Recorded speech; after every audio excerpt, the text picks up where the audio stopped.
Halo semuanya, bagi para pelaut muda dan juga para taruna-taruna yang sedang belajar maupun yang baru lulus, selamat datang di channel Lilin Tua.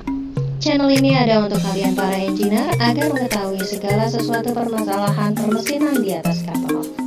Agar kalian lebih paham tentang segala permesinan di atas kapal, ikuti terus yuk semua channel-channelnya, tonton terus semua videonya sampai habis.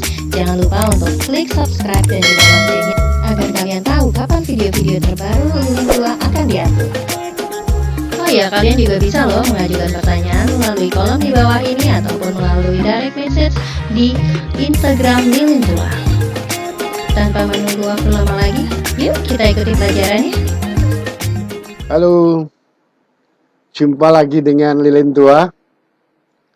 Lama kita nggak jumpa dengan program kontrol sistem pneumatik. Ya, yang akan kita bicarakan adalah program pembelajaran prasyarat. Ya, dari mulai nol tidak tahu, pelan menjadi tahu dengan tahapan apa, bagaimana, dan mengapa. Sekarang kita masih dalam tahapan apa. Terakhir kemarin secara bertahap kita sudah sampai ke telemetering. Tidak mungkin kita ngomong telemetering kalau kita belum ngomong tentang measuring device. Tidak mungkin kita ngomong measuring device kalau kita tidak mengenal indikator-indikator. Tidak mungkin kita ngomong tentang indikator-indikator kalau kita tidak mengenal hakikat sistem kontrol. Nah, ini tahapan ini sudah kita lalui.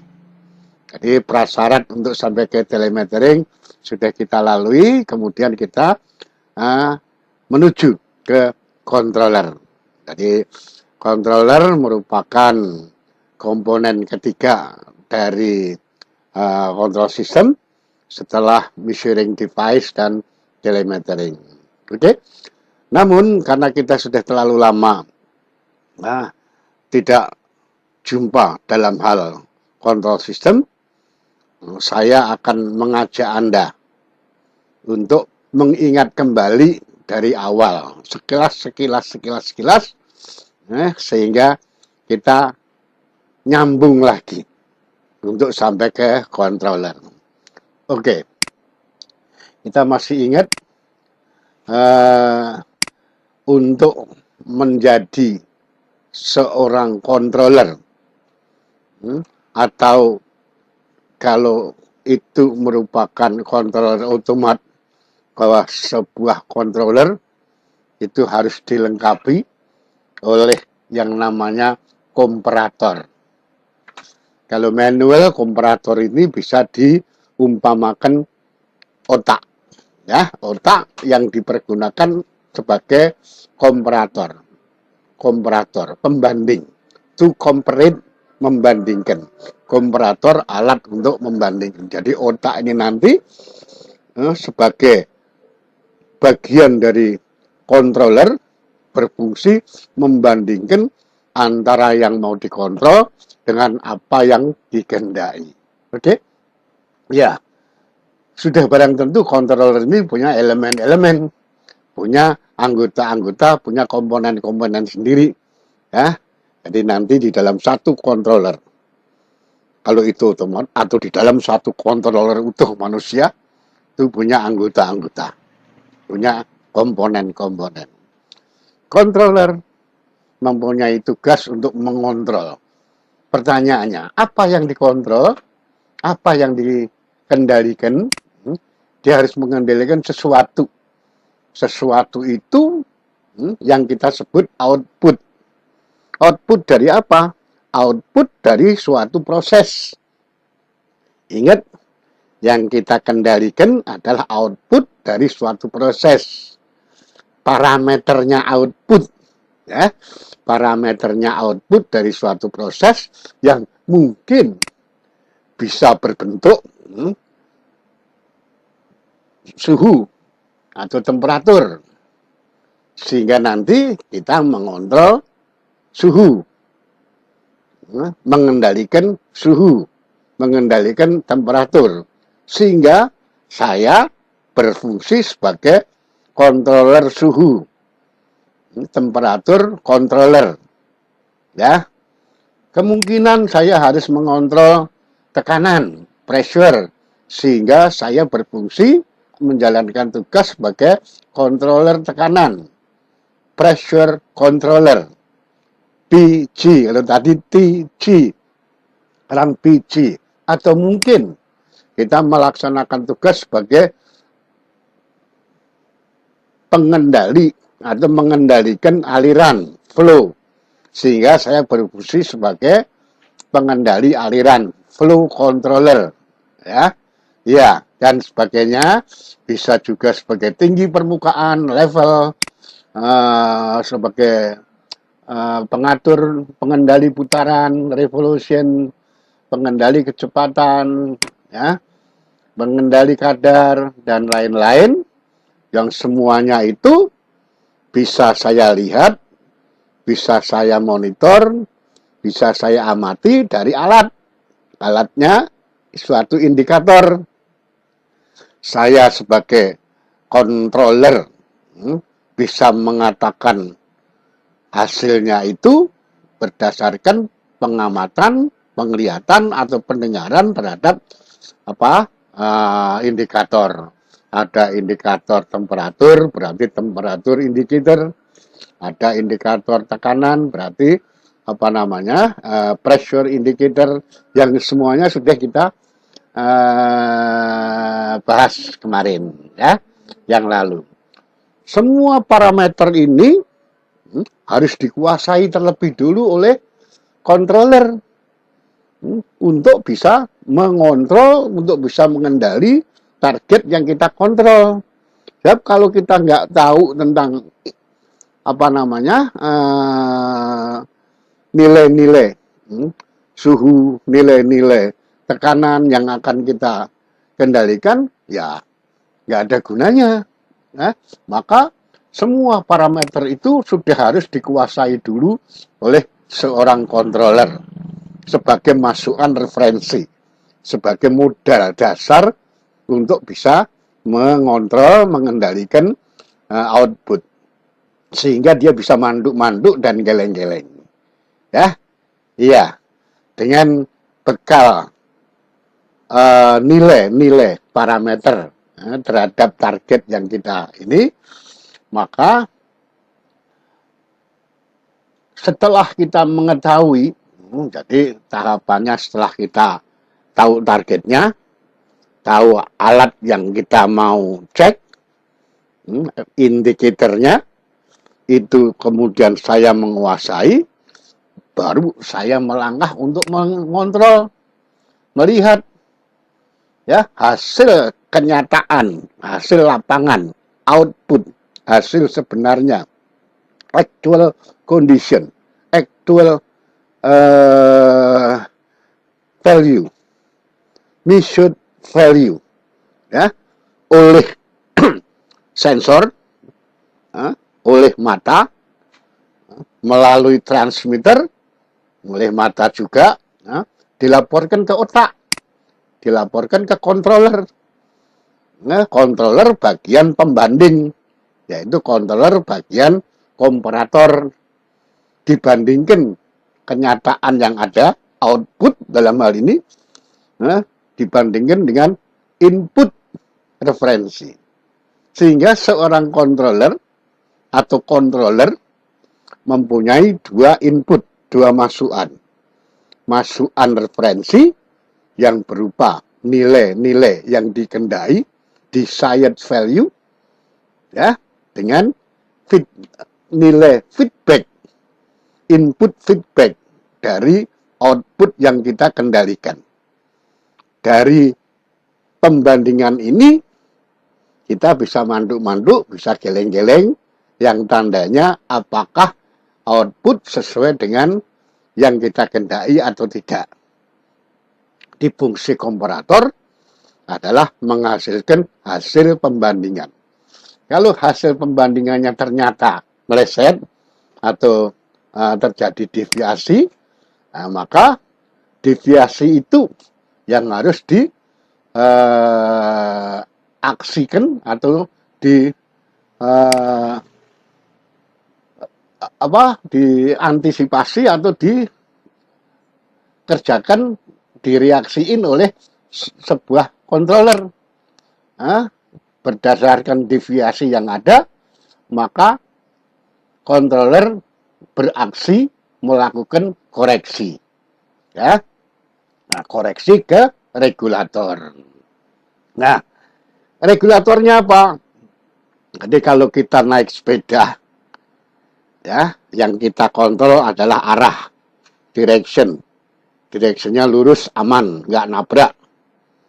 Nah, karena mata melihat tiba-tiba ada dinding, maka mata sebagai sensor dan transmitter ngasih tahu otak, tak dinding tak nabrak. Nah, otak membandingkan, to compare between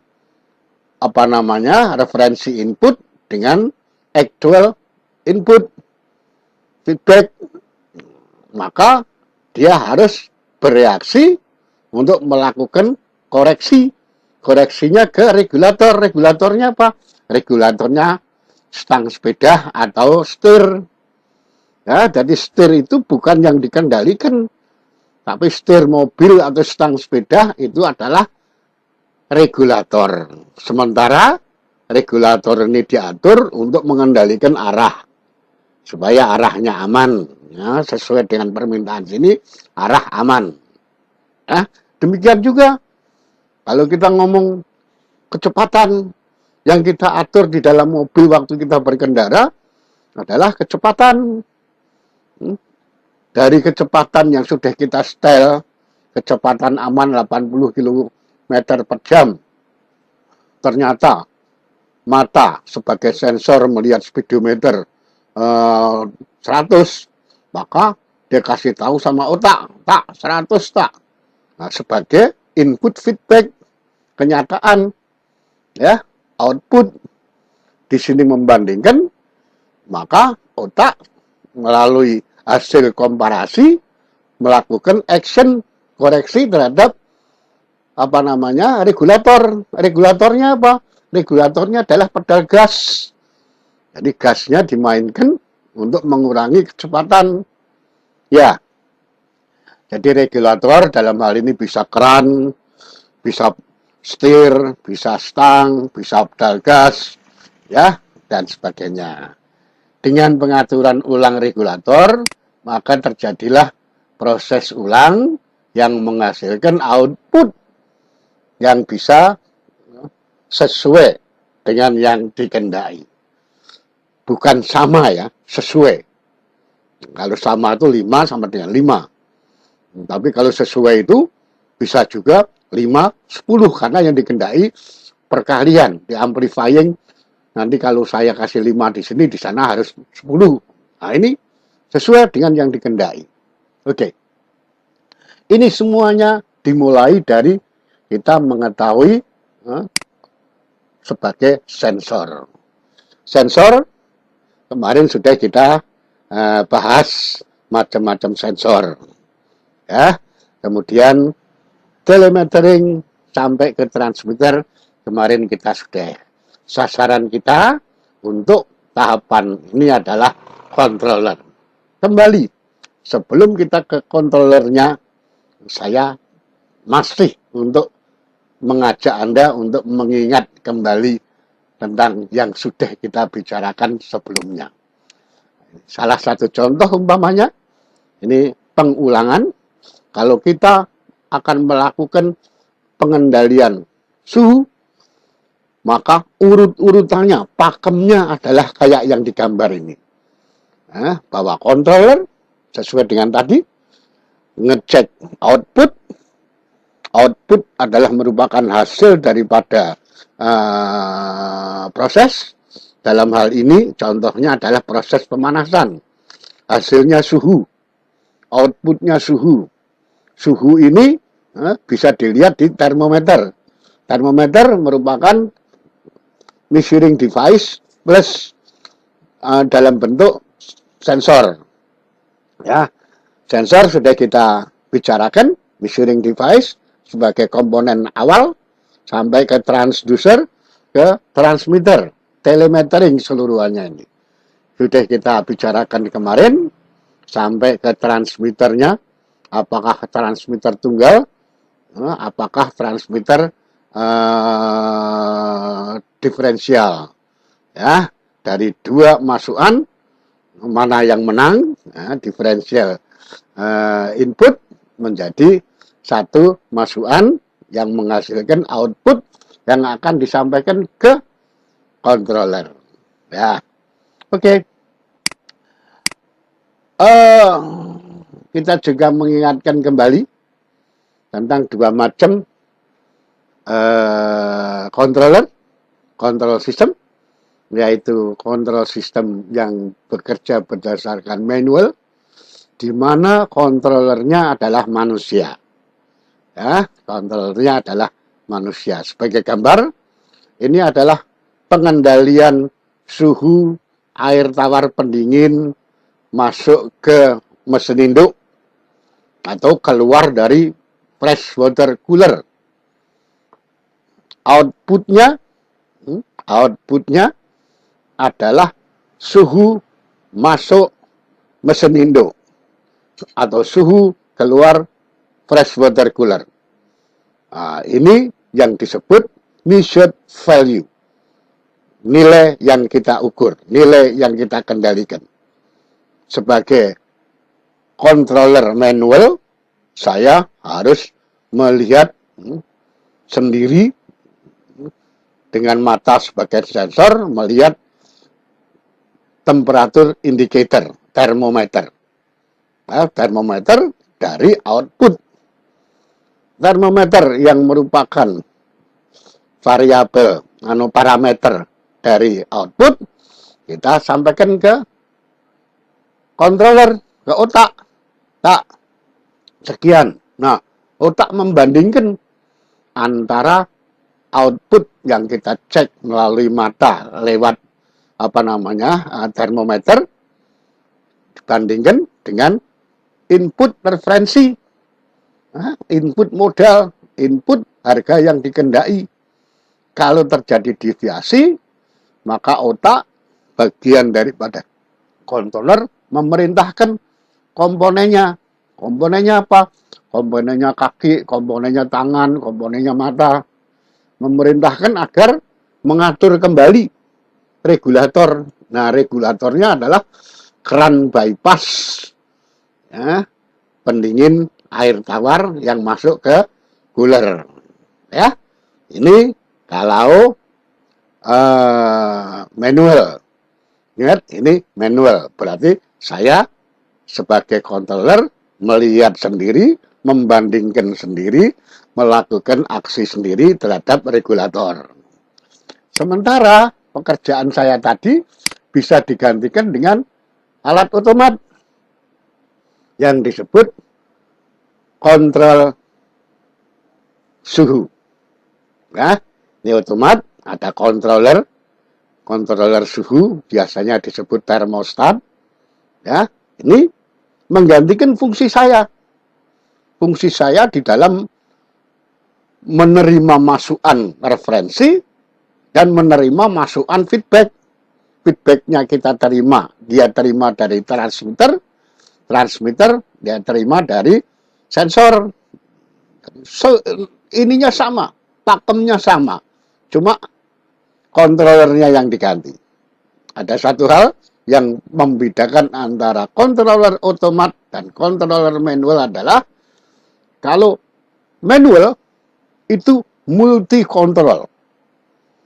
Dia punya kemampuan multi controller. Sebagai multi control, bisa ngontrol tekanan, bisa ngontrol suhu, bisa ngontrol level, bisa ngontrol flow dan sebagainya. Tetapi untuk controller otomat dia cuma monofunction. Nah, cuma tunggal. Kalau dia controller suhu tok, tidak bisa dipakai sebagai controller tekanan.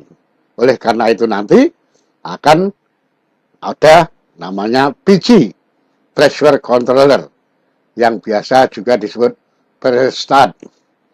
Ada TC, temperature controller, yang biasa disebut termostat, dan lain-lainnya. Ya, jadi masing-masing punya fungsi satu, tidak ada fungsi dua. Tapi kalau manusia sebagai kontrolernya, dia harus punya fungsi, mampu melakukan fungsi ganda. Bisa kontroler ini, bisa mengendalikan ini, bisa mengendalikan ini. Oke, ini kita sudah mengingat kembali,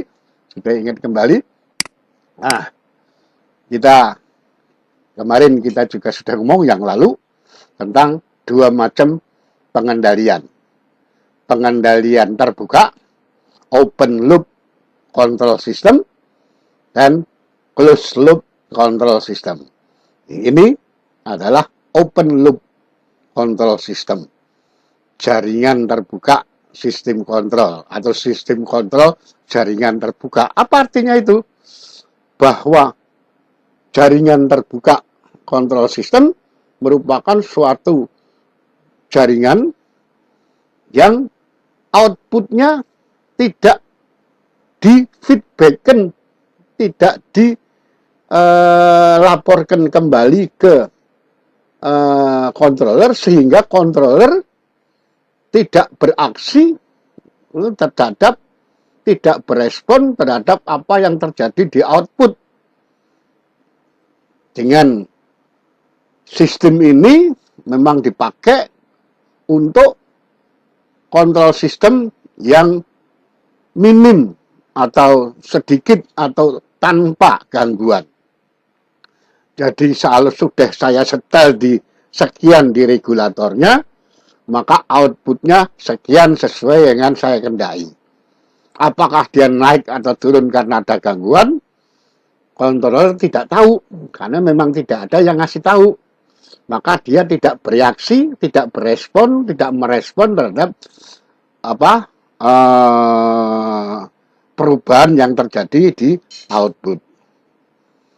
Ya, jadi seperti lalu lintas, bangju, traffic light. Traffic light didesain hanya untuk timer, padahal dia sebetulnya kepinginnya traffic light itu supaya dia bisa mengatur arus lalu lintas. Tapi pada kenyataannya tidak menjamin kalau merah itu berhenti. Nyatanya merah tancap gas.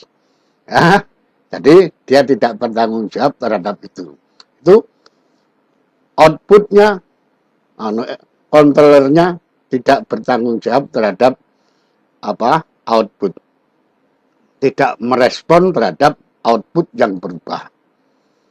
Itu merupakan jaringan terbuka. Sementara kalau jaringan tertutup atau bisa disebut jaringan berfeedback, ini adalah apa yang terjadi di output itu selalu difeedbackkan ke controller, sehingga controller bisa membandingkan, bisa comparing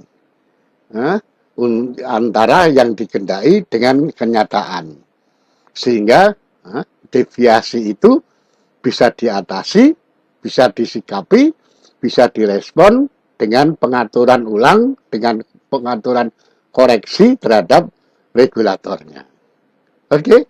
Ya. Selanjutnya, ditinjau dari hasilan output, ada dua macam sistem pengendalian. Sistem pengendalian regulator dan sistem pengendalian servo mekanik.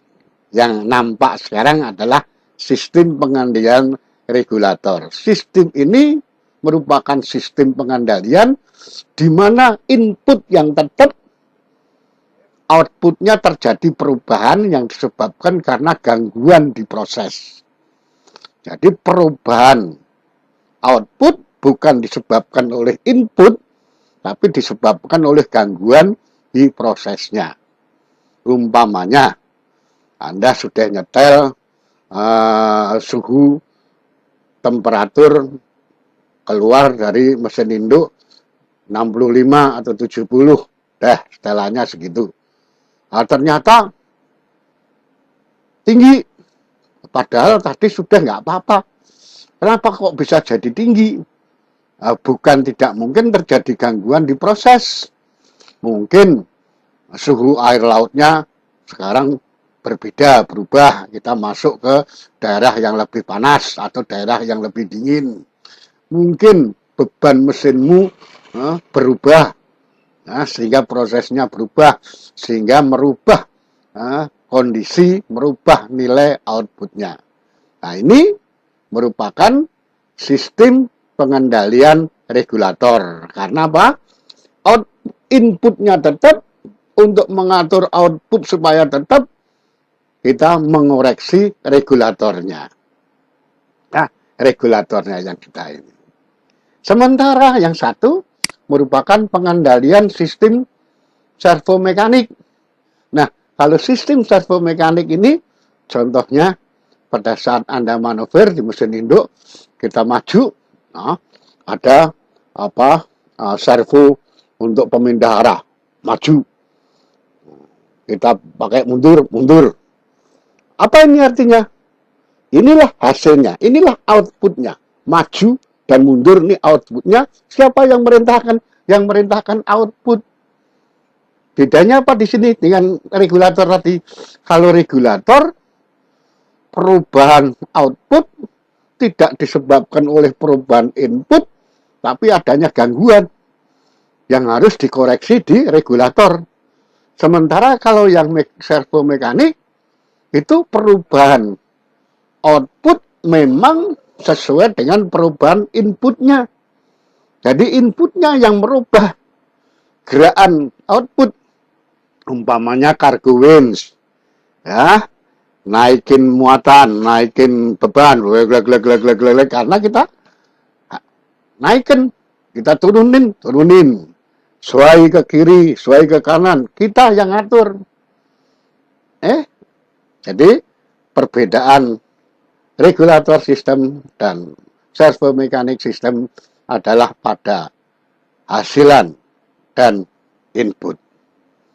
Kalau yang regulator, perubahan output disebabkan oleh gangguan dan pengaturannya melalui regulator.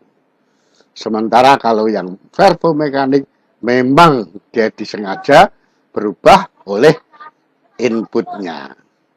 Oke, saya kira tahapan awal untuk pengingatan kembali sebelum kita ngomong controller. Bab controller nanti banyak komplikasi kalau tidak memenuhi prasyarat ini tahu dulu. Makanya kita ulangin dulu, ya. Oke, kita sampai sini dulu. Nanti kita akan lanjutkan besok dengan tahapan berikutnya. Sampai kemudian nyampe ke controllernya. Kita jumpa berikutnya dengan biasa kondisi yang sehat dan lebih sehat, terutama harus lebih cerdas. Salam dari Lilin Tua.